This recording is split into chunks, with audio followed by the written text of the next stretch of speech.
नगरी हो अयोध्यासी। माँ, जब तक मेरे रघुनाथ वो धनुष के पास न पहुंचे तब तक तू धनुष का भार कम मत करना। नगरी हो अयोध्यासी और रघुकुल सा घराना हो, ए चरणों राघव के जहां मेरा ठिकाना हो।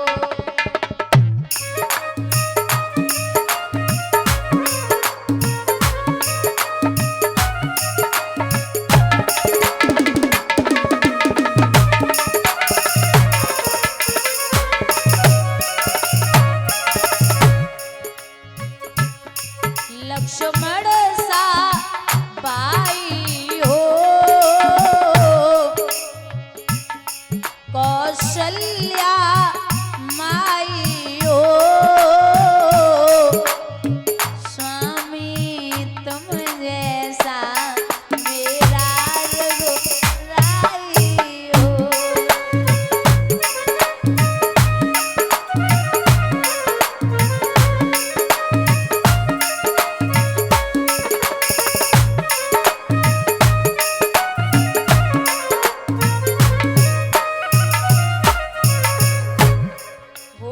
त्याग भरत जैसा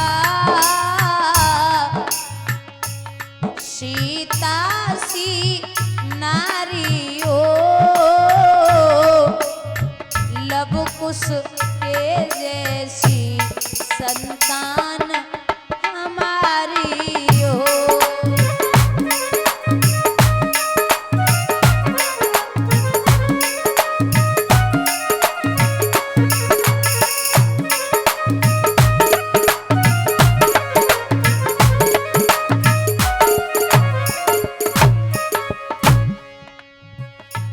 श्रद्धा हो श्रवण जैसी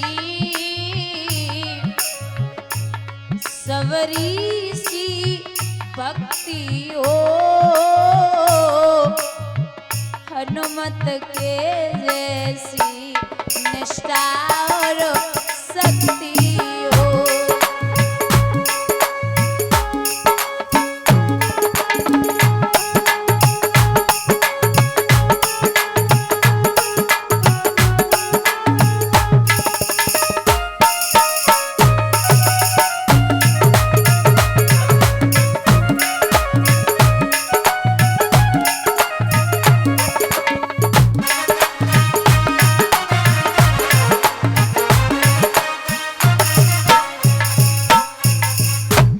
आशीर्वाद लिया। मैया सीता जब वहां से चली आई है तो राजा जनक ने ऐलान कर दिया मंत्री को इशारा देके कि जितने नरेश यहाँ पे आए हैं सब अपना अपना पौरुष धनुष पे अजमाएं। और मंत्री ने हाथ उठा के बात कही कि अगर तुम सबको लगता है कि तुम्हारी भुजाओं में ताकत चंद्रमा के समान है तो ये धनुष किसी राहु से कम नहीं। बहुत सोच समझ करके धनुष के पास आना।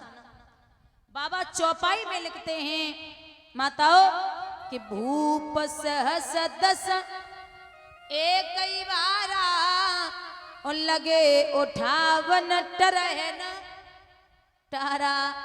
भूप माने राजा, ध्यान से सुनना।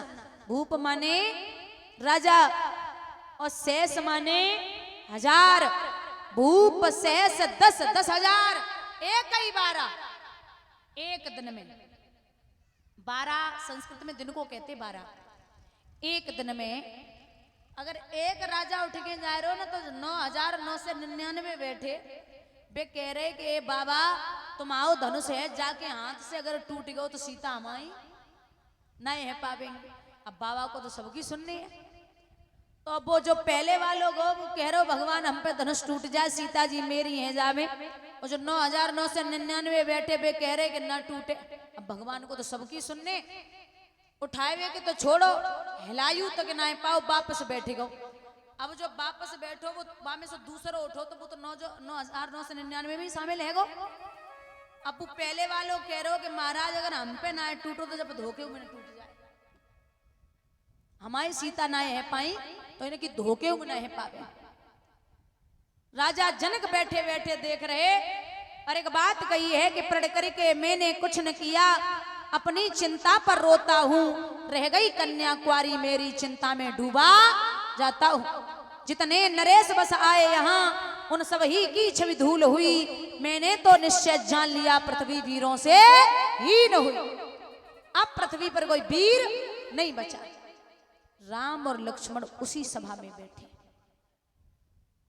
जब ये बात सुनी तो लखन खड़े हो गए, दाती को पीस के बोले, हे जनक, न जनक जी न महाराज जनक न श्री जनक कुछ भी नहीं, ए जनक। राम जी इशारा करके बोले, क्या कर रहे हो, होने वाले ससुरे भैया सम्मान कर लो, थोड़ी देर बाद इनकी बिटिया हमारी घरवाली बनेगी तो कम से कम सम्मान से नाम ले। तुम तो सीधी सीधी जनक चिल्ला रहे हो। बोले, ए जनक, अरे बोलो तो जल को थल कर दूं, ऊपर से लाऊं तारों को, सुरमे की तरह पीस डालूं पृथ्वी जन और तारों को।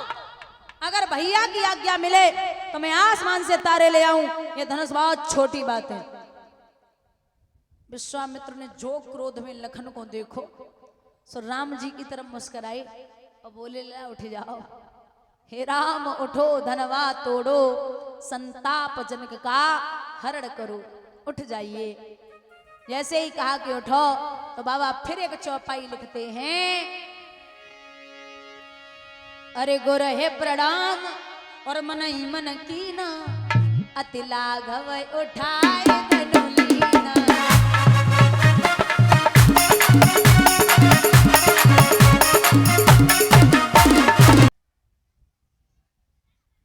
हमारे सम्माननीय चाचा जी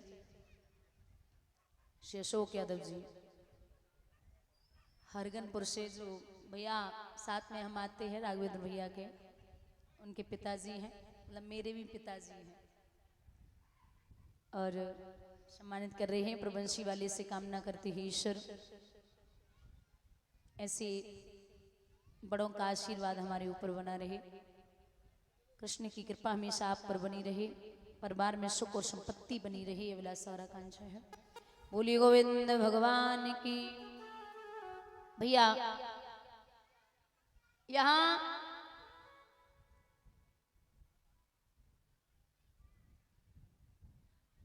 जब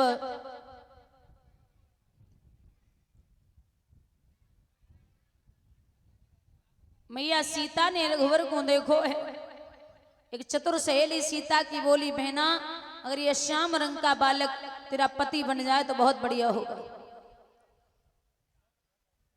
सीता बोली, अवे तो हमने गौरी माँ को पूजन नहीं करो, और जब पूजन करूंगी तो एक ही चीज मांगूंगी, पति बने तो राम, वरना जीवन पर्यंत तक कुंवारी ही बनी रहूं। अब मैया सीता जानकी के पास पहुंची। अच्छा मैया पार्वती के सामने जब हाथ जोड़ के खड़ी, भाई तुम्हारे जैसे गाना ना गाए, रूठी रूठी मेरी मैया मनाऊं कैसे, सोने की थाली में भोजन परोसे। ईमानदारी से बताओ, तुम्हारे हाथ में सोने की थाली होते ना, सोने के लोटा और गंगा जल को पानी, झूठी क्या बोलते हो, स्टील को लोटा और नल को पानी। सीधे सीधे कहो ना, स्टील को लोटा या समर को पानी या नल को पानी। तो